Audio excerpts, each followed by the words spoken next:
শুভ অপরাহ্ন। সবাইকে স্বাগত জানাচ্ছি আমাদের বিশেষ আয়োজন বাংলার পূজায়। আজ মহানবমী, দেবীর বিজয়ের বার্তা আর মহাপূজার পরম্পরায় আজ সারা বাংলা জুড়ে বিরাজ করছে এক উৎসবমুখর আবহ। পূজা মণ্ডপে ভক্তের ঢল, ঢাক ঢোলের বাদ্য আর আলোয় মুখরিত হয়ে উঠেছে চারপাশ। আজকের এই বিশেষ দিনে আমাদের সাথে আছেন একজন অতিথি, যিনি বাংলা গানের এক অনন্য মুখ, বাঁধন সরকার পূজা। পূজার শিল্প ও সংস্কৃতি নিয়ে আজ আবার তার সঙ্গে আনন্দঘন আড্ডায় থাকবো এবং নানা গল্প শুনবো, তার কণ্ঠে গান শুনবো। গান তো অবশ্যই থাকবে, তাছাড়াও থাকবে আরো অনেক বিষয়। পূজা, কেমন আছেন আপনি? এই তো ভালো আছি, তোমার কি খবর? অনেক ভালো। আর আপনাকে পেয়ে সময়টা আরো ভালো কাটবে আশা করি। খুব সুন্দর লাগছে। থ্যাংক ইউ, তোমাকেও। একদম মহানবমীর সাজে দেখতে পাচ্ছি আমরা দুজনকে দেখি একদম পূজা পূজা। হ্যাঁ, পূজা পূজা একটা ভাইবে আছি আমরা। আচ্ছা, একদম আজকে তো তুমি একদম দেবীর লুকে আছো। আচ্ছা, বাস্তব জীবনে যদি বলি, তোমার জীবনে দেবীর প্রতিচ্ছবি তুমি কার মধ্যে দেখতে পাও? কার মধ্যে মানে বলতে? মনে করো তোমার জীবনে এমন কোনো ব্যক্তি আছে যার মধ্যে তুমি দেবী দুর্গার প্রতিচ্ছবি দেখতে পাও? আমার মা। আমার সবার মা কে মানুষ দুর্গাই ভাবে, কারণ একসাথে এত কাজ সামলায়, বাসা সামলালো, কাজ সামলালো, এটা একটা মাই পারে। তো আমার মনে হয় যে দেবী দুর্গার প্রতিচ্ছবি ঘরে ঘরে আমাদের সবার মা যারা, তারাই। আমার মাকে তো আমি ভাবি। আচ্ছা, তোমার মায়ের কথাই যদি একটু শুনতে চাই, মনে করো পূজার দিনগুলোতে মাকে তোমরা একটু ভিন্ন রূপে তো অবশ্যই দেখো। দেবী দুর্গা এবং ঘরে তোমার দেবী দুর্গা, এই দুই দুর্গার মধ্যে কতটা মিল খুঁজে পাও? আমি তো বললাম, আমি অলরেডি ভাবি, তুমি মানে জিজ্ঞেস করলে, আর এমনি নর্মালি আমার কাছে মনে হয় যে সবার মা দেবী দুর্গা। আর পূজার সময় আমার মা প্রচণ্ড মানে ওয়ার্কাহোলিক, এবং সে মণ্ডপগুলোর সাথে জড়িত, তারপরে তার নিজের বিজনেস আছে, তো সে এমন আমার থেকে বেশি ব্যস্ত। আমি যখন দেখি তাকে যে যেভাবে সবাইকে সামলাচ্ছে, তো এটা আমার একদম মনে হয় যে মানে আমি দেবীকে দেখিনি, মাকে দেখেছি। আচ্ছা, আজ তো মহানবমী, এর আগে ষষ্ঠী গেল, সপ্তমী গেল, কেমন করে কাটালে? পূজার টাইমটা একটু ব্যস্ত কাটে আমার। তার উপর প্লাস পয়েন্ট হচ্ছে আমার নাম যেহেতু পূজা, আমার কাছে মনে হয় যে অন্য যে কোনো টাইমের থেকে আমি এই টাইমটাতে অনেক বেশি ডাক পাই, মানে নামের কারণে হলেও মানুষ মনে করে আমাকে। তো এই কারণে আমার প্রচণ্ড ব্যস্ততা থাকে। এর মধ্যেও আমি একটু ট্রাই করি যে একদিন একটু সময় বের করে হলো পরিবারের সাথে একটু ঘোরার, কারণ আমি ঘোরার সময় পাই না। আর আমাদের পূজার মেইন আকর্ষণটাই হচ্ছে যে ঘুরে ঘুরে মণ্ডপগুলো দেখা, তো ওইটা একটা অন্যরকম মজা। তো ওইটা আমি একদিন চেষ্টা করি, আর বাকি আমার প্রচুর কাজ থাকে, লাইভ থাকে, শো থাকে। আর পূজার আয়োজন মানেই তো প্রতিবেশী, আত্মীয় স্বজন, সবার সাথে একটা অন্যরকম সম্পর্ক গড়ে ওঠা, সবার সাথে একসাথে দেখা হওয়া, কাজিনদের সাথে দেখা হওয়া। সারা বছর তো আমরা অনেক ব্যস্ত থাকি, এই সময়টায় তাদের সাথে তো অবশ্যই দেখা হয়। কোনো মধুর স্মৃতি কি আছে কিনা তোমার? ওদের সাথে ওই যে বললাম, একদিন যেটা ওই টাইমটাতেই আমি কাজিন বা ফ্যামিলি মেম্বার সবাইকে নিয়ে ঘুরতে বের হই, বা একসাথে হয়। বছর অন্য সময় হয়তো ওরকম সময় পাই না, আমি ওই একটা দিন ওদেরকে সময় দেই। কাজিনদের সাথে মধুর স্মৃতি, মানে আমি ওদের সাথেই বড় হয়েছি, তো মানে আমাদের মধ্যে এমন না যে আমার ফ্যামিলি কাজিন আমার কাছে একই রকম। আমার মণ্ডপের স্মৃতি আছে ওদেরকে নিয়ে, যেমন একবার ঘুরতে গিয়েছি আমি খামার বাড়ির পূজায়, তো ওই সময় নর্মালি ঘুরতে গেছি, মানে শোতে না, যে একদিন ঘুরতে যাই। তো ঘুরে মানে জাস্ট খামার বাড়ির সামনে যে যাচ্ছি, তো মানে দেখে নমস্কার করে চলে যাচ্ছি, আমাকে একটা চানাচুরওয়ালা ডাক দিয়ে বলতেছে যে মানে একটা বাতাসা আর একটা কৃষ্ণের মূর্তি ছোট দিয়ে বললো যে আপু, আমি আপনাকে এত পছন্দ করি, আমার যতটুকু সামর্থ্য আছে আমি সারাদিন যা কামিয়েছি এটা দিয়ে আমি আপনাকে এই গিফটটা দিলাম, আপনি যদি একটু নিতেন। এটা আমার এত মনে থাকে যে আমি এখনো আমার মানে খাটের পাশে ওই মূর্তিটা রেখে দিয়েছি। এটা আমার জন্য অনেক ব্লেসিং যে মানে সে তার মানে এত পছন্দ করে যে তার কামাই অনুযায়ী আমাকে পূজাকে পছন্দ করে না খুব কম মানুষই হয়তো বা আছে। পূজার একটি গান আমি খুব পছন্দ করি, তুমি দূরে দূরে আর থেকো না। এই গানটা অবশ্যই আমরা এখন শুনবো। তোমার কণ্ঠে না শুনতে পারলে আমার যেরকম কষ্ট লাগবে, ভক্তদের অনেক কষ্ট লাগবে। একটু শোনাও আমাদের। এখনই? আচ্ছা আচ্ছা, দূরে দূরে গানটা হচ্ছে গিয়ে অনুরূপ আজদার লেখা, ইমরানের মিউজিক ছিল, আর নিশো ভাইয়া ছিল, আর উর্মিলাদি ছিল ভিডিওতে। গানটি গাচ্ছে। তুমি দূরে দূরে আর থেকো না, এ চোখে চেয়ে দেখো না, তুমি ভালোবেসে আমাকে ওই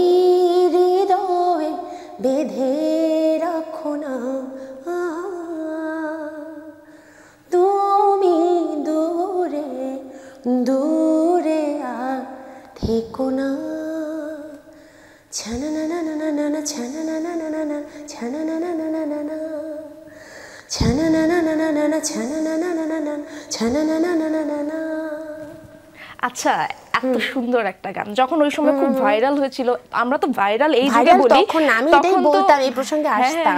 আচ্ছা তুমি বলো, তারপর বলছি। হ্যাঁ, বললাম যে মনে করো এই যুগে আমরা যাকে ভাইরাল বলি, এটা আসলে ভাইরাল না, আমরা মনে হবে জনপ্রিয় বললে বেশি ভালো হয়, এবং খুবই জনপ্রিয় একটি গান। এই গানটি বিভিন্ন দোকান, তারপরে পাড়া মহল্লায় তো অবশ্যই তুমি বাজতে শুনেছো। কেমন লাগতো তখন যেখানে যেতে এই গানটা যখন বাজতো? এই গানটা হচ্ছে গিয়ে আমরা যে কজন এখানে কাজ করেছি, আমাদের থাকে না টার্নিং পয়েন্ট। আমার নিশো ভাইয়ের জন্য আমাদের সবার প্রথম কাজ। নিশো ভাইয়ের মানে এর আগে মডেলিং করতে, নাটকও করতো না, জাস্ট মিউজিক ভিডিও পরে, এই মিউজিক ভিডিও পরে ওনার নাটকের কাজ আসে। তারপর আমার ইমরানের জুটির প্রথম কাজ। থাকে না যে আমাদের পিছিয়ে ফিরে তাকানো হয় না, একদম এই গানটার পরে আর কখনো পিছিয়ে ফিরে তাকানো হয়। তো সব মণ্ডপ মানে সব জায়গায় তো বাজতোই, কারণ ওই সময় সিডির টাইম, ইউটিউবের আগের গান এটা। তাও তো সিডির দোকানগুলোতে বাজতো, পাড়া মহল্লায় বাজতো। এবং সবচেয়ে মজার কথা, তুমি যদি মিউজিক দেখো, তোমার সাথে আরো গল্প করব, আমরা একটি লাইভে যুক্ত হতে চাই। আমার সহকর্মী বনানী মণ্ডপে, আমাদের তুমি তো জানি বনানী মণ্ডপে তো অবশ্যই যাও, সেই মণ্ডপে একটু ঘুরে আসি। সেখানে আমার সহকর্মী রয়েছেন হাজিবুল করিম বিজয়। বিজয়, সেখানকার খবরাখবর জানাবেন, কেমন দেখছেন, এবং শুভ মহানবমী। ইসরাত, শুভ মহানবমী। এবং আমাদের স্টুডিওতে যে যুক্ত আছেন যে অতিথি বাঁধন সরকার পূজা, ওনাকেও মহানবমীর শুভেচ্ছা জানাচ্ছি। এই মুহূর্তে আমি আছি বনানীর পূজা মণ্ডপে। সেখানে কিন্তু আমি দেখতে পাচ্ছি বেশ ভক্তবৃন্দ রয়েছে, এবং সেই সকল ভক্তবৃন্দরা কিন্তু আসছেন মার কাছে, তারা তাদের প্রার্থনা জানাচ্ছেন। আমি একটু জানিয়ে রাখতে চাই ইসরাত, নবমীর বিশেষ কোনো পর্ব না থাকলেও সকালে তর্পণে দুর্গার মহাস্নান এবং ষোড়শ উপাচার পূজার মাধ্যমে এই নবমী শুরু হয়েছে, এবং নবমীর সন্ধ্যায় দেবী দুর্গার মহা আরতি করা হবে, এবং মহানবমীতে বলিদান এবং নবমী হোম রীতি রয়েছে। আজ 108টি নীলপদ্মে পূজা হবে দেবী দুর্গার। পূজা শেষে যথারীতি থাকবে অঞ্জলি নিবেদন এবং প্রসাদ বিতরণী। মূলত নবমী তিথি শুরু হয় সন্ধি পূজা দিয়ে। সন্ধি পূজা অষ্টমী তিথির শেষ 28 মিনিট এবং নবমীর সূচনার প্রথম 28 মিনিট জুড়ে মূলত দেবীর চামুণ্ডার পূজা হয়। এই সময় 108টি মাটির প্রদীপ জ্বালিয়ে ও 108টি পদ্ম ফুল নিবেদন করা হয় দেবীর চরণে। আর ঠিক এই কারণেই পূজার মন্ত্রে সেই বিশেষত্ব উল্লেখ করা হয়। মহানবমীতে আসলে দেবী দুর্গার আরাধনার অনেক গুরুত্ব রয়েছে, যদিও সারা দেশে সারা বছর ধরেই যে উৎসবের জন্য অপেক্ষা করা হয়, তার বিদায় ঘণ্টা বাজিয়ে দেয় এই নবমী নিশি। তাই কিন্তু এই নবমী নিশিতে সবাই ধরে রাখতে আকুতি জানায় এই মহানবমী নিশি থেকে। ইসরাত, আপনি কিন্তু দেখতেই পাচ্ছেন এখানে কিন্তু ঢাকে ঢোলে কিন্তু উৎসবমুখর পরিবেশ সৃষ্টি হয়েছে, এবং সেই উৎসবমুখর পরিবেশে কিন্তু আসলে এই মহানবমী আসলে উদযাপন করা হচ্ছে। এবং নবমী শেষে আজকে কিন্তু আরতি খেলা হবে, যেমনটি আমরা জানি। তো সব কিছু মিলিয়ে যদি ইসলাম বলতে চাই যে পূজা মণ্ডপকে ঘিরে কিন্তু বেশ উত্তেজনা বিরাজ করছে, এবং বেশ ঢাকের তালে সবাই উৎসবমুখর পরিবেশে আসলে তাদের এই নবমী উদযাপন করছে। ইসরাত, বিজয়, অনেক ধন্যবাদ আপনাকে। দেখছিলাম, আমরা পূজাও দেখছিলাম আপনাকে, কি সুন্দর, তাই না? একদম জমে উঠেছে। আর ঢাকের আওয়াজে মনে হচ্ছিল আমরা ওখানেই আছি, আলাদা মনে হচ্ছিল না। আচ্ছা, প্ল্যান কি? এই মনে করো আমার সাথে তো গল্প করছো, গল্পের শেষে কি বললাম যে আমি সময় পাই না ঘোরার। এরপরও আমার আরেকটা কনসার্ট আছে সিদ্ধেশ্বরী কালী মন্দিরে, তো যারা দেখছেন ওইদিকে যাবেন, আসতে পারেন। খুব মিস করো নাকি যখন এই যে এত ব্যস্ততার মধ্যে এখন মণ্ডপে যেতে মন চাইলে কিন্তু পারছো না? মিস করো কিনা? মিস করি, কারণ প্রতিদিন তো আগে প্ল্যান করতাম যে টাইম ভাগ করে যে আজকে ওই এলাকায় যাব, কালকে ওই এলাকায়। তারপরেও আমি ওই যে একটা দিন চেষ্টা করি কাজ না রাখার, সকাল থেকে ভাগ করে। আচ্ছা, এমন কোনো গান আছে কিনা ছোটবেলা যখন মণ্ডপে ঘুরতে তখন বাজতো এবং তুমিও বড় হয়ে গুনগুন করে গাও পূজার কোনো গান? আমরা কি এখন শুনতে পারবো কিনা তোমার কণ্ঠে? আচ্ছা, ওকে। ছোটবেলায় পূজার অনেকগুলো গান বাজতো, বাট যেমন মঙ্গল দ্বীপ জেলে গানটা আমার খুব পছন্দের। ঠিক আছে, আমি কয়েক লাইন গাচ্ছি। মঙ্গল দ্বীপ জেলে অন্ধকারে দু চোখ আলোয় ভর প্রভু, তবু যারা বিশ্বাস করে না তুমি আছো, তাদের মার্জনা করো প্রভু। মঙ্গল দীপ জেলে অন্ধকারে দু চোখ আলোয় ভর প্রভু, তবু যারা বিশ্বাস করে না তুমি আছো, তাদের মার্জনা করো প্রভু। আ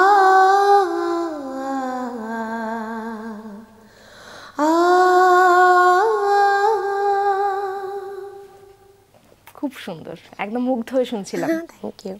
তোমার জীবনে মানে তোমার তো অনেক ফ্যান আছেই, কিন্তু বাসায় তোমার সবচেয়ে বড় ফ্যান কে? বাসায় ফ্যান বলবো না, সবচেয়ে বড় সমালোচক আমার মা। কারণ বাকিরা তো সবাই প্রশংসাই করে, মানে আছে না যে বাবা হোক বোনরা যে ভালো লাগছে বা ভালো হয়েছে, কিন্তু আমার মা মানে আমি জানি যে একটা হলেও খুদ বের করবে, এবং এটা আমার জন্য খুব কি এই প্রোগ্রামটা দেখার পরে হ্যাঁ মানে আমার ধরো সবাই বললো যে খুব ভালো হয়েছে বা কোনো আজকের প্রোগ্রামটা আগের থেকে ভালো হয়েছে, বাট মা আমার কাছে আমি তো খুব, এবং সামনাসামনি যদি কখনো কোনো প্রোগ্রামে মা থাকে আমি খুব ভয় থাকি, যে আমি জানি যে সে আমার একটা না একটা ভুল বসেই থাকে, মানে এটা আমার জন্য ভালো যে এটা আমার সামনের পথ চলায় অনেক হেল্প করে, কারণ মা একদম খুঁটিয়ে খুঁটিয়ে দেখে। আসলে সত্যিই কিন্তু আমাদের জীবনে সমালোচকের খুব অভাব, সত্যিকারের সমালোচক, সত্যিকারের সমালোচক, মানে এনে পজিটিভ ওয়ে, যে এমনকি আমি শাড়ি কি পরলাম, কোথায় একটু চুল বাঁকা আছে, কথা ঠিক মতো বললাম কিনা, গানের সুরগুলো সব ঠিক ছিল কিনা, একদম খুঁটিয়ে খুঁটিয়ে সে সব দেখে। পূজা, আমরা এবার একটু তোমাকে চট্টগ্রামে নিয়ে যাব, সেখানকার মণ্ডপ তোমাকে ঘুরিয়ে দেখাবো। আমার সহকর্মী জোবায়েদ ইবনে শাহাদাত সেখানে রয়েছেন, সেখানকার খবরাখবর জানাবেন। জোবায়েদ, আপনি আমার সাথে যুক্ত আছেন অবশ্যই, কেমন আছেন? শুভ মহানবমী, সেখানকার খবরাখবর জানাবেন, আপনি যে মণ্ডপে রয়েছেন।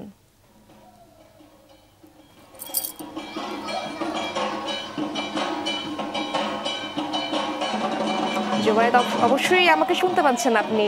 শুভ মহানবমী, কেমন আছেন এবং সেখানকার খবরাখবর জানাবেন। আপনি যে মণ্ডপে রয়েছেন, আমাদের সাথে রয়েছেন আমাদের অতিথি পূজা, আপনাকে দেখছে তারা।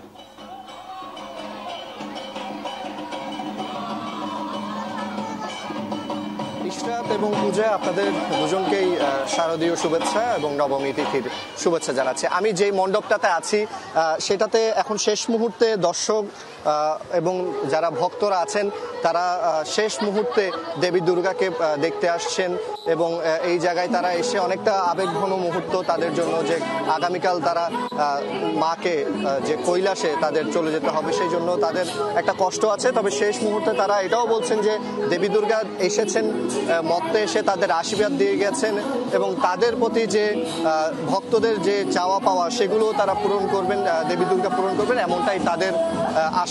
এবং ভক্তদের সাথে আমি কথা বলেছি, তারা বলছেন এইবার যেভাবে তারা শারদীয় দুর্গোৎসব পালন করেছেন সেটা অন্যান্য বারের চেয়ে অনেকটা শান্তিপূর্ণ এবং উৎসবমুখর ছিল।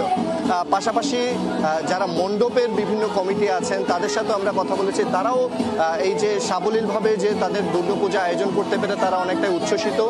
নানা বয়সের নানা বর্ণের মানুষ এখানে আসছেন, সবাই এক নজর দেবী দুর্গাকে দেখার জন্য শেষ মুহূর্তে দর্শন করতে মণ্ডপগুলোতে আসছেন, এবং মণ্ডপে মণ্ডপে তারা যাচ্ছেন, এবং প্রত্যেকটি মণ্ডপেই এখন যারা দর্শনার্থী তাদের ভিড় আমরা দেখতে পাচ্ছি।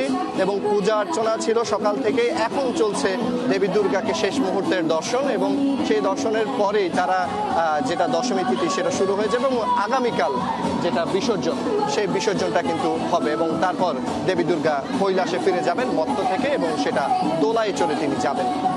এবং এই যে দুর্গাপূজা, এবারের দুর্গাপূজা, সেটা যারা এখানে দর্শনার্থীরা আছেন, ভক্তরা আছেন, তারা বলছেন এরকম পরিবেশই তারা সবসময় চান।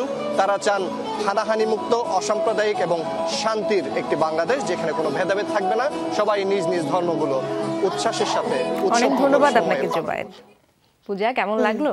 একদম। আর চিটাগাংয়ের পুজো কিন্তু খুব মানে মজা হয়, এবং একবার দেখার সুযোগ হয়েছে। যেমন প্রত্যাশা সে জানালো, শান্তি ফিরে আসুক আমাদের দেশে এবং একদম। আর সারা যেটা বিশ্বে। বললো যে অলরেডি আমি যে ঘুরতে বেরিয়েছি বা প্রোগ্রাম করছি খুব সুন্দরভাবে হচ্ছে। আচ্ছা দেখো, এই যে পূজার আয়োজন আজ যেমন আমরা আনন্দ করছি, আগামীকাল বিসর্জন, একটু খারাপ লাগা তো আছে, খারাপ লাগা খারাপ তো ভালো লাগবে, লাগা স্বাভাবিক। একটা মিশ্র অনুভূতি। এই অনুভূতির সময় মানে তোমার কেমন লাগছে? আগামীকাল যখন পূজাটা শেষ হয়ে যাবে খারাপ লাগবে? আমার সেই আজকে খবর থেকে অলরেডি মনে হচ্ছে আরে পূজা শেষ হয়ে যাচ্ছে, কালকেই মানে ওই ভাইবটা তো এখনো আছে, তো এখন থেকে অলরেডি মন খারাপ হচ্ছে। আচ্ছা, পূজা নিয়ে কখনো গান গাওয়া হয়েছে কিনা? তুমি তো অবশ্যই গিয়েছো। আচ্ছা হ্যাঁ, দুর্গাপূজা নিয়ে গান করা হয়েছে, আমার চ্যানেলেই গান করেছিলাম। আর সত্যি বলতে পূজার গান করা হয়েছে সবার সাথে, মানে নিজে ওরকম করে করা হয়নি, দেখা গেছে সবার সাথে একসাথে হয় না পূজার গান, ঈদের গান তো এরকমই হয় একসাথে সবাই, একসাথে অনেকগুলা। কিন্তু আমার ফ্যানদের একটা রিকোয়েস্ট ছিল যে যেহেতু আমার নাম পূজা বা আমি একা কোনো গান যাতে করি, তো মাঝখানে ওই করোনার টাইমটা, ওই সময়টা তো আমরা ফ্রি ছিলাম, তো ওই সময় আমি একটা পূজার গান করে রেখেছিলাম। করোনার পরপরই আমি আমার চ্যানেলে গানটা রিলিজ দিয়েছিলাম। আচ্ছা ঠিক আছে, অল্প একটু গাচ্ছি। এটা হচ্ছে গিয়ে দুই জায়গা থেকে এসেছিল, আমার চ্যানেল এবং এসকে মুভিজের চ্যানেল থেকে, মানে যৌথ প্রযোজনা ছিল। বাট আমি ফার্স্টে প্ল্যান করেছিলাম যে আমি সলো একটা কাজ করবো, বাট যেহেতু বড় বাজেটের ছিল, একা তো পসিবল না, পরোটা আমাদের যৌথভাবে হয়। ঠিক আছে। আকাশে বাতাসে পুজোর গন্ধ, আসছে খুশির দিন, আসছে মা দুর্গা বাপের বাড়ি, সব লাগে রঙিন। ঢাক বাজা তোরা উলু দে, নতুন রূপে সাজুক আজকে মাঝে, বরণ করে মাকে নে না ঘরে। আকাশে বাতাসে, আকাশে বাতাসে পুজোর গন্ধ, আজকে খুশির দিন, আসছে মা দুর্গা বাপের বাড়ি, সব লাগে রঙিন। অল্প করে গেলাম। সুন্দর, খুব সুন্দর। আচ্ছা, তোমার তো ভিন্ন ধর্মাবলম্বী বন্ধুরা যারা আছে তাদের তো একটা বায়না থাকে, নাড়ুর বায়না। কেমন লাগে যখন বায়না, কয়জনের বায়না তুমি রাখতে পারো?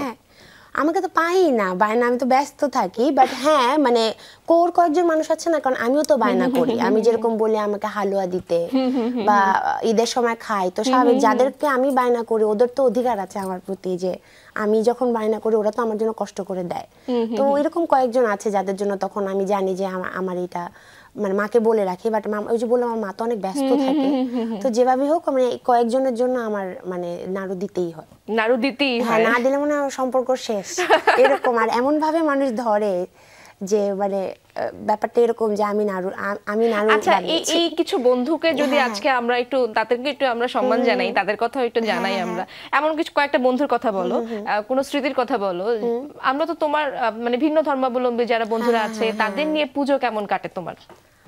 আচ্ছা, ভিন্ন আমার কাছে মনে হয় যে আমরা মানে এমন ভাবে বাংলাদেশে থাকি যে ঈদ পূজা ওরকম আমি খুব বেশি ডিফারেন্সিয়েট করি না, কারণ ঈদে আমি ঘুরতে বেরোই ওদের সাথে বা ওরাও আমার সাথে কিন্তু ম্যাচিং করে, যেমন তুমি যেরকম পূজার মতো পড়েছে, মানে কেউ তো বুঝবে না আমি যদি নাম না বলি। আর এই উৎসবটা আমাদের সবারই মনে হয় এক্স্যাক্টলি উৎসব, সবাই মানে উৎসব মুখর একটা পরিবেশ থাকে, একসাথেই ঘুরতে যাই। তো আমার মধ্যে ওই ব্যাপারটা না বলা, ওই যে তুমি বললা তাই কাজই করে না, সত্যি কথা যেটা, যে একসাথেই মজা করি। আমার কাছে ঈদ পূজা দুটোই ইম্পর্টেন্ট।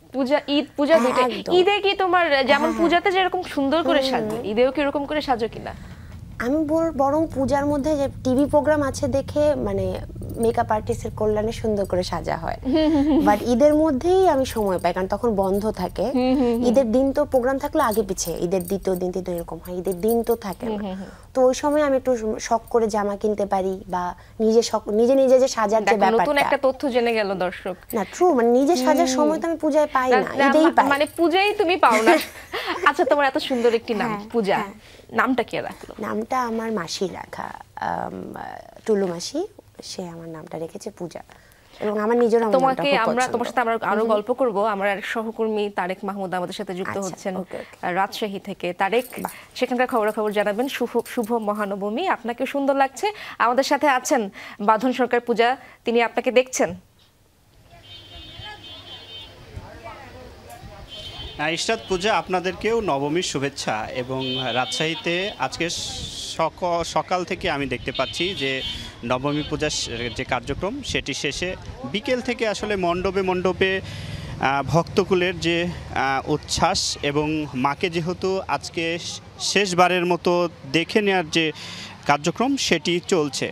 রাজশাহী মহানগরীতে মোট 103টি মণ্ডপ রয়েছে। আমরা এর আগেও যেমনটি জানাচ্ছিলাম, এ বাদে রাজশাহী 9টি উপজেলায় 367টি মণ্ডপে, প্রত্যেকটি মণ্ডপে আমি যেমনটি দেখছি যে সকাল থেকে উচ্ছ্বাসের সাথে সাথে দেবী দুর্গার যে বিদায়ের সুর, সেখানে কিন্তু ভক্তদের মন ভারাক্রান্ত হয়ে উঠেছে। এবং আগামীকাল যেহেতু দশমীতে কৈলাসে ফিরে যাবেন দেবী দুর্গা, সকালে তর্পণে দুর্গার মহাস্নান সেটি হয়েছে, ষোড়শ উপচারে পূজা করা হয়েছে। নবমীর আজকের এই দিনে দেবী দুর্গাকে প্রাণ ভরে দেখে নিচ্ছেন ভক্তকুলরা। এবং প্রত্যেকটি মণ্ডপে মণ্ডপে আমি দেখতে পাচ্ছি যে মণ্ডপের সামনে এসে তারা মা দেবী দুর্গাকে দেখছেন এবং প্রার্থনা করছেন। এবং দুর্গাপূজার অন্তিম দিন বলা হয় কিন্তু নবমীর এই দিনটিকে। এবং আগামীকালকে যেহেতু বিজয়া এবং বিজয়ের পর্ব সেটি রয়েছে, আজকে নবমীর সন্ধ্যায় দেবী দুর্গার যে আরতি সেটিও হবে। এবং এই এখন থেকে যে কার্যক্রম বিকেলবেলায় আমি যেমনটি দেখতে পাচ্ছি যে প্রত্যেকটি মণ্ডপে মণ্ডপে মানুষজন পরিবার পরিজন নিয়ে এসে দেবী দর্শনে বের হয়েছেন এবং মাকে শেষবারের মতো প্রাণ ভরে দেখে নিচ্ছেন। আজকে তো নবমীর পূজার কার্যক্রম সেটি ছিল। আমরা একটু এখানে রয়েছি রাজশাহীর ঘোড়ামারার প্রতিশ্রুতি মণ্ডপে, এখানে পুরোহিত রয়েছেন, একটু তার কাছে জানতে চাইব সকালে নবমীর পূজার যে আনুষ্ঠানিকতা সেটি কখন হয়েছে এবং কি কি কার্যক্রম ছিল একটু বলবেন। সকাল 8টা থেকেই নবমী পূজার প্রস্তুতি শুরু হয়। তারপরে আমাদের 11টা সাড়ে 11টার সময় অঞ্জলি ছিল। অঞ্জলির মানে আজকে পুজোর বিশেষত্ব কি যে আজকে নবমীর দিনেই আমাদের পুজোর সমাপ্তি ঘটে আর কি। কালকে খালি দশমীর হয়, বিসর্জন হয়। তো আজকে দর্পণ বিসর্জনের মাধ্যমে নবমী পূজার সমাপ্তি ঘটেছে। তাতে ভক্তবৃন্দ সহ নবমীর অঞ্জলি দিয়েছে। অঞ্জলি দিয়ে মায়ের কাছে প্রার্থনা করেছে যে বিশেষভাবে যেন দেশ সুখে শান্তিতে ভালোভাবে চলে, সবাই যেন শান্তি লাভ করুক, জাতি ধর্ম বর্ণ নির্বিশেষে সবাই যেন আমরা একসাথে কাঁধে কাঁধ মিলে থাকতে পারি, এই জন্য শান্তির জন্য আমরা করেছি। সবাই যেন বিশ্ব শান্তিকল্পে আমরা সবার জন্যই প্রার্থনা করছি, এটাই আর কি। ধন্যবাদ আপনাকে। ইশরাত পূজা দেখছেন আসলে রাজশাহীর যে প্রতিশ্রুতি মণ্ডপে সেটি ছোট বড় সকলেই কিন্তু বিকেলের সাথে সাথে পরিবার পরিজন নিয়ে এসেছেন, আমরা সেটি দেখতে পাচ্ছি। এবং এখন পর্যন্ত যেহেতু আজকে এই নবমীর শেষ দিন, এদিনে আবার আগামী বছর দেবী দুর্গা ভক্তকুলের কাছে আসবেন এবং তাই দেবী দুর্গার বিদায়ের কথা ভেবেই অনেকটা ভারাক্রান্ত। অন্য দিনের মতো কিন্তু আজকে আনন্দ উচ্ছ্বাস সেটি অনেকটাই কম আমি দেখতে পাচ্ছি। এবং এই সময়টি আসলে রাজশাহীর যে মণ্ডপগুলো রয়েছে সব মণ্ডপেই মানুষজন আসছেন, মণ্ডপ ঘুরছেন, দেখছেন এবং মাকে প্রাণ ভরে শেষবারের মতো দেখছেন। ইশরাত পূজা, ধন্যবাদ আপনাকে তারেক। পূজা, এই যে অলরেডি মানুষের মনে, আমি তো বললাম সেম কথা, ভক্তদের মনে একটা বিদায়ের সুর বাজা শুরু করেছে। আচ্ছা, এই দেখো কত সুন্দর করে সাজগোজ করছে।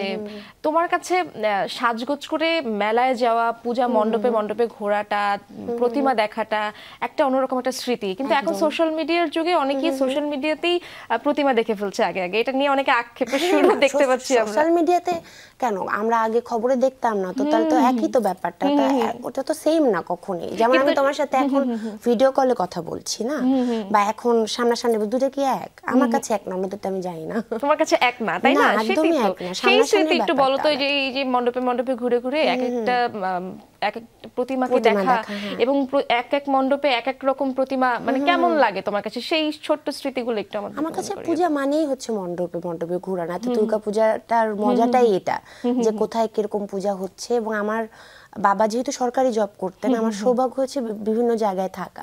কারণ আমরা যেখানে যেখানে কানেক্ট হলাম, চিটাগাং, রাজশাহী, প্রত্যেকটা জায়গায় আমার থাকা হয়েছে, দেখা হয়েছে। রাজশাহী ছিলাম 5 বছর। তারপর মানে এই কারণে আমি ওই মজাটা তো আরো বেশি জানি, কারণ তুমি ঢাকার ভালো বাইরে জানো যে কোন যে এলাকায় পূজা ভালো কোথায় জমে। কি হয়েছে, তো ওইটা তো আমি না দেখে তাহলে তো বাসায় বসে ঢাকায় বসে এক এক জায়গায় দেখে এক অবশ্যই এক না। অবশ্যই এক না। আমরা একটু গান শুনতে চাই তোমার আচ্ছা, কণ্ঠে, আচ্ছা। গান না শুনে আজকে হবেই না। ঠিক পূজার আছে। আরেকটি গান শুনতে চাই। আচ্ছা ঠিক আছে, আমি পূজা পর্বের একটা রবীন্দ্রসঙ্গীত গেতে চাচ্ছি।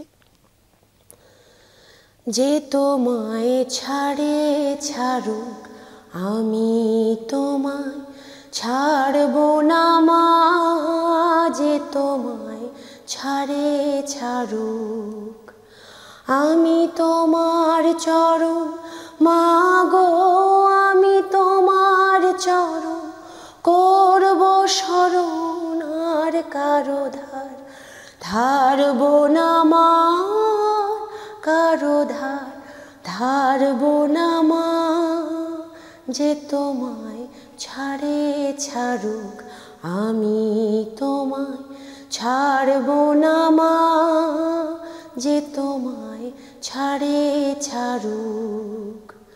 কে বলে তোর দরিদ্র ঘর, হৃদয়ে তোর রতন রাশি,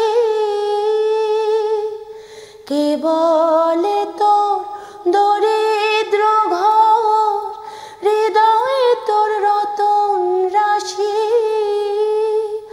আমি জানি গো তার মূল্য, জানি জানি গো তার মূল্য জানি, পরের আদর কারব না মা, পরের আদর কারব না মা, যে তোমায় ছাড়ে ছাড়ুক আমি তোমায় ছাড়ব না মা, যে তোমায় ছাড়ে ছাড়ুক আমি তোমার চরণ মা গো, আমি তোমার চরণ করব শরণ, আর কারো ধার ধারব না মা, কারো ধার ধারব না মা, যে তোমায় ছাড়ে ছাড়ুক আমি তোমায় ছাড়ব না মা,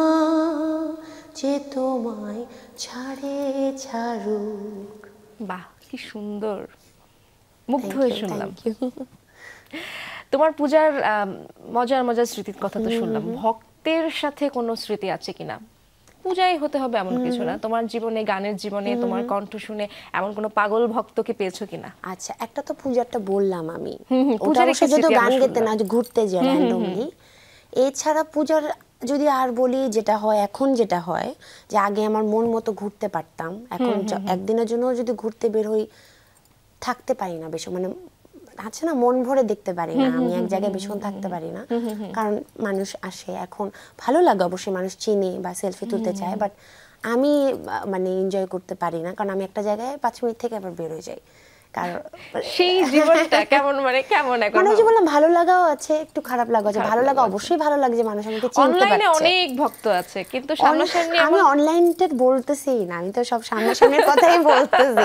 আর অনলাইনের ব্যাপার হচ্ছে, অনলাইনের যখন থেকে আসছে আমার কাছে মনে হয় যে আমি কিছু মানুষ থাকে না যে মানে সবাইকে সেম কমেন্টই করে, যে মানে খারাপ কমেন্টগুলো যে সিমিলারলি খারাপ, মানে ওরকম খারাপ না, মানে আপনি এটা কেন করছেন, একই সেম, বাট হয়তো বা আজই ও প্রথম তোমাকে দেখছে, সবাইকে সেম, তোমাকে যা লিখবে আমাকে তাই লিখবে, হ্যাঁ না দেখলে, হ্যাঁ এরকম হয়। বাট ওরকম খারাপ আমার কখনো, আমি ওরকম গানে বা আছে না ছবিতে, আমি এদিক দিয়ে লাকি যে আমি পজিটিভ কমেন্টই বেশি পাই, আর ভক্ত অনেক আছে, বিশেষ করে এরকম অনেক আছে। একবার বরিশালের দিকে আমি শো করতে গেছি মেলায়, আছে না যে অনলাইনেই হয়েছে কথা, আমি যখন দেখি যে অনেক বেশি পছন্দ করে, এখন তো অ্যাড করতে পারি না, আগে অ্যাড করে ফেলতাম প্রথম দিকে, তো কয়েকজন আছে ফ্যান আমার ফেসবুকে বা পেজ ফলো করে আমার সাথে নিয়মিত, জাস্ট জীবনে দেখা হয় নাই, এরকম একজন ছিল, একটা মেয়ে, বরিশালে দেখা হচ্ছে শোতে,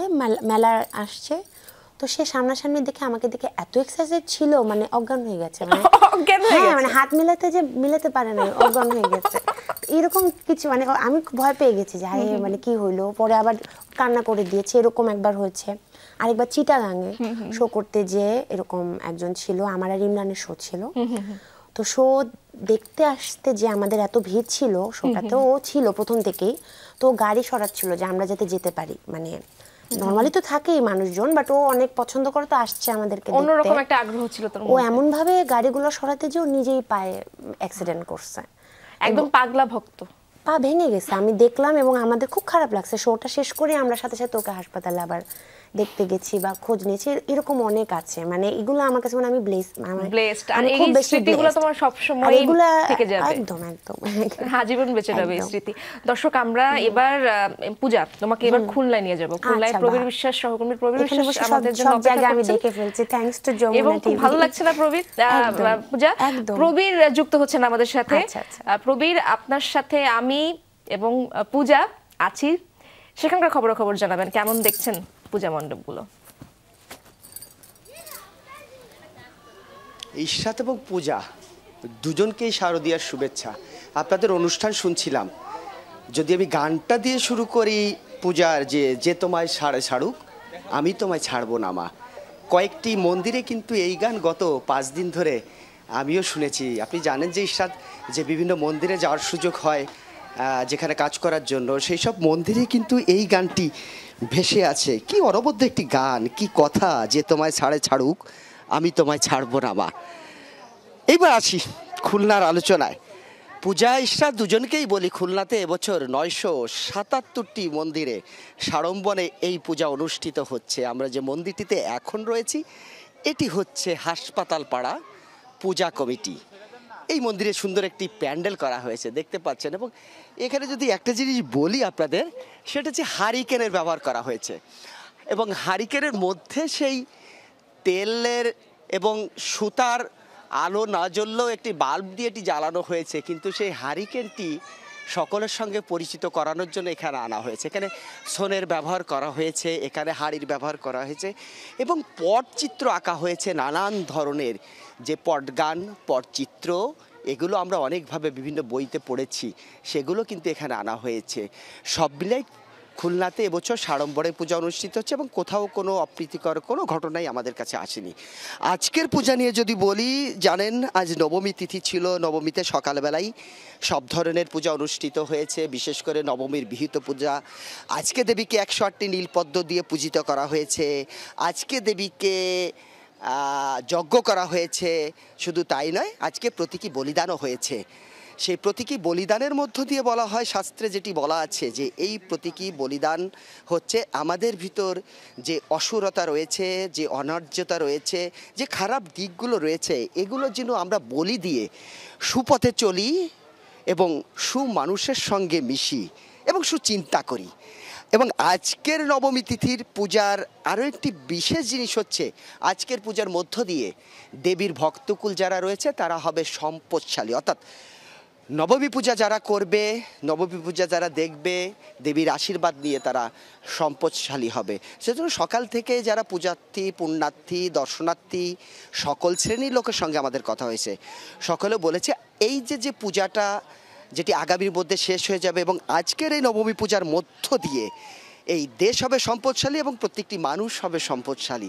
দেবীর আশীর্বাদ নিয়ে তারা কিন্তু এটা করতে চায়। আপনি জানেন যে দেবী এবছর গজে চড়ে আগমন করেছেন সপ্তমী তিথিতে। গজে বলা হয় শস্যপূর্ণ বসুন্ধরা, অর্থাৎ দেবীর আশীর্বাদে শস্যপূর্ণে ভরপুর হবে আমাদের এই ধরনী।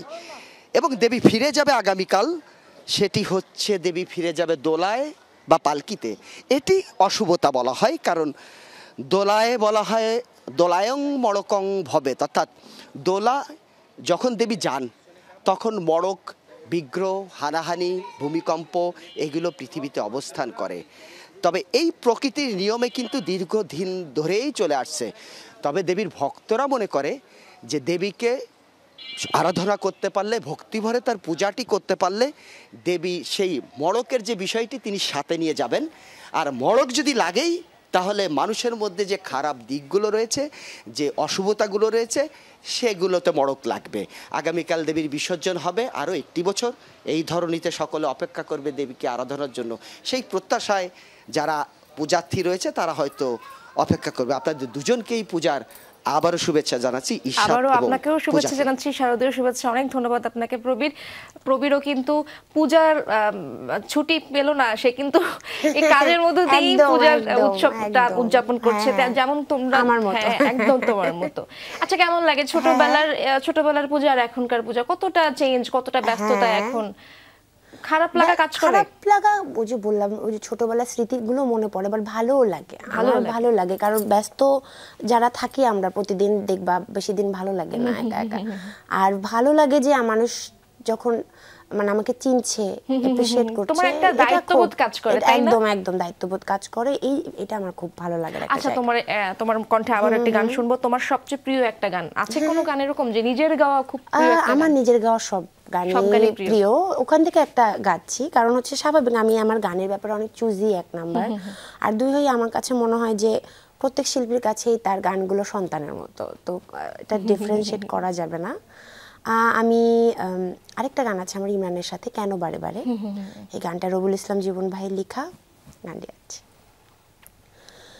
কেন বারে বারে থাকো দূরে সরে, তুমি হিনা বলো বাঁচি কি করে, হো কেন বারে বারে থাকো দূরে সরে, তুমি হিনা বলো বাঁচি কি করে, হৃদয়ে যত প্রেম দিয়েছি তোমার, কেন যে বোঝো না এমন সারাক্ষণ শুধু তোমার ভালোবাসা পেতে চায়, এমন সারাক্ষণ শুধু তোমার ভালোবাসা পেতে চায়, স্বপ্ন ছড়িয়ে মায়াতে জড়িয়ে সাজালে তুমি এ জীবন, হায়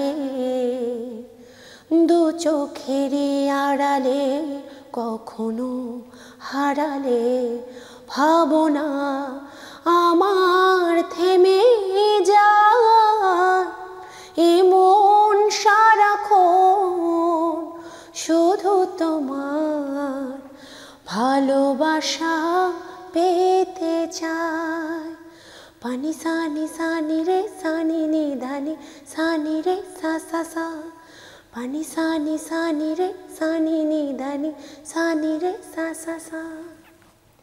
আমি শিওর অনেক ভক্ত দর্শক যারা রয়েছেন তারাও তাদের সময়টা খুব ভালো কাটছে তোমার গানের সাথে সাথে, আমারও খুব ভালো কাটছে তোমাকে পেয়ে। আচ্ছা, এই দেখো বন্ধু বান্ধবের সাথে পুজো, দেশের বাইরে কখনো পুজো করা হয়েছে কিনা? পুজোর সময়টাতে দেশের বাইরে, তখন কি মিস করেছো? এই সময়টা মিস করা স্বাভাবিক। কেমন কেটেছে? দেশের আমার ঈদের সময় অনেকবার দেশের বাইরে যাওয়া হচ্ছে, পূজার মধ্যে আমি একবার কলকাতায় ছিলাম, কারণ তখন আমার কাজ ছিল, এবং আবার কলকাতার মণ্ডপগুলোও ঘুরেছি, তো ওখানের মণ্ডপে খুব সুন্দর পূজা হয়, বাট অবশ্যই মানে আমার দেশ থেকে দূরে থাকবো, আমার তো খারাপ লাগবেই, পরিবারের সাথে পূজা করতে পারছি না, একটু খারাপ লাগা থাকে, বাট পূজায় যেহেতু ঘুরতে পেরেছি, অন্য দেশ হলে হয়তো বেশি। আজকের পূজা এবং সেই ছোট্ট পূজা, কখনো ভেবেছিল সে বড় হয়ে একজন শিল্পী হবে? কি হতে চেয়েছিল সে? আমি শিল্পী হতে চাইতাম, সত্যি যদি বলি।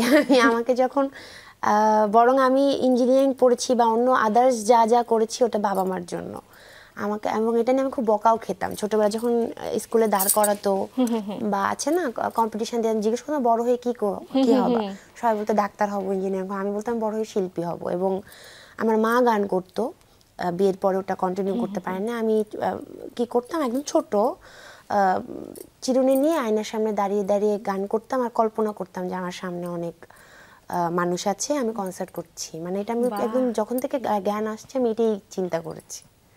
আচ্ছা, আমাদের তো প্রত্যেকেরই একজন না একজন আইডল থাকে, তোমার আইডলকে? গানের ক্ষেত্রে যদি বলি, গানের ক্ষেত্রে আমি গান ফলো করি, এরকম অনেকে আছে, একজনের নাম আমি বলতে পারবো না, কারণ আছে না আমি নিজেই খুব ভার্সেটাইল থাকার ট্রাই করি, যার যেটা পছন্দ, এরকম কয়েকজন আছে, যেমন আমাদের দেশে সাবিনা রহমান ম্যাম, সামিনা চৌধুরী, তারপর মিতালি মুখার্জি ম্যামিদের আমি খুব পছন্দ করি, তো একজনেরটা আমি বলতে পারবো না, বাট এদের গান শুনে আমি বড় খুব হয়েছি। অল্প বয়সে কিন্তু তুমি তোমার ক্যারিয়ারটা একদম গুছিয়ে ফেলেছো বলা যায়। এটা আমি তখন মানে বুঝি না, আমার মার মানে এটা পুরো ক্রেডিট মার, যে আমি বুঝতে বুঝতে অলরেডি মানুষ আমাকে চিনে সত্যি যদি বলি। এবং ওই প্রেশারটা, এবং আমার মজার একটা কথা বলি যে আমি কিন্তু ছোটবেলায় এমন হয়েছে যে আমি কম্পিটিশনে চ্যাম্পিয়ন হয়েছি, আমাকে অনুভূতি জিজ্ঞেস করছে, আমি খুব চুপচাপ ছিলাম, আমার হয়ে আমার মা বলেছে, বা কেউ জিজ্ঞেস করতো তোমার নাম কি, বলতাম মা জানে, মানে এরকম ছিলাম আর কি, মাই সব কিছু দেখতো। তো যতক্ষণ আমি বুঝেছি তখন অলরেডি মানে আমার ক্যারিয়ারটা গুছানো, এটা পুরা ক্রেডিট মার। পূজা, তোমার সাথে গল্প করে খুবই ভালো লাগলো। আমরা একটি গান শুনতে শুনতে বিদায় নেব, তার আগে দর্শকদের কাছ থেকে বিদায় নিয়ে চাই। দর্শক, অনেক ভালো লাগলো, আশা করি আপনাদের। বাঁধন সরকার পূজা আমাদের সাথে ছিলেন। মহানবমী কাটছে, দশমী ও বিজয়া দশমীও ভালো কাটবে আশা করি। সবাই ভালো থাকবেন, সুস্থ থাকবেন এবং সংস্কৃতির সাথে থাকবেন, বাংলার পুজোর সাথে থাকবেন। একদম। আচ্ছা, লাস্ট গানটা করছি আমার জীবনের প্রথম গান দিয়ে, দূরে দূরে ছিল সেকেন্ড গান। প্রথম গানটা হচ্ছে আরিফিন রুমি ভাইয়ের সাথে, তোমার আমার ভালোবাসা সাগরের চেয়ে বিশাল, মানে এটা দিয়েই আমার ক্যারিয়ার শুরু।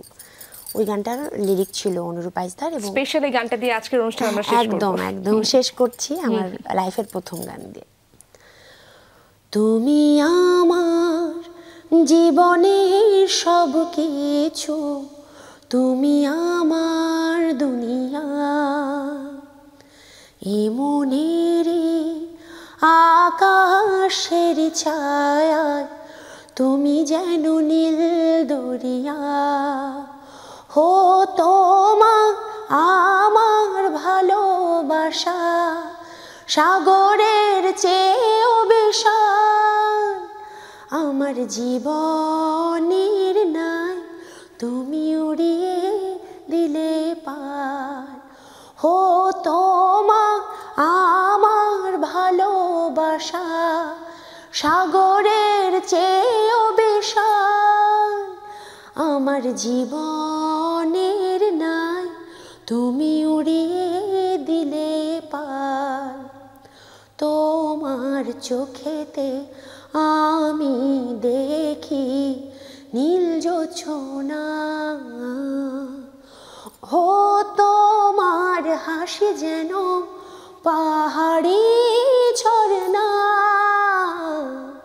তোমা আমার ভালোবাসা সাগরের চেয়েও বিশাল, আমার জীবনের না তুমি উড়িয়ে দিলে পাল, তুমি আমার সুখ, তুমি প্রেরণা, হো হৃদয়ে আছো তুমি, আর কেহ নাই, তোমা আমার ভালোবাসা সাগরের চেয়েও বিশাল।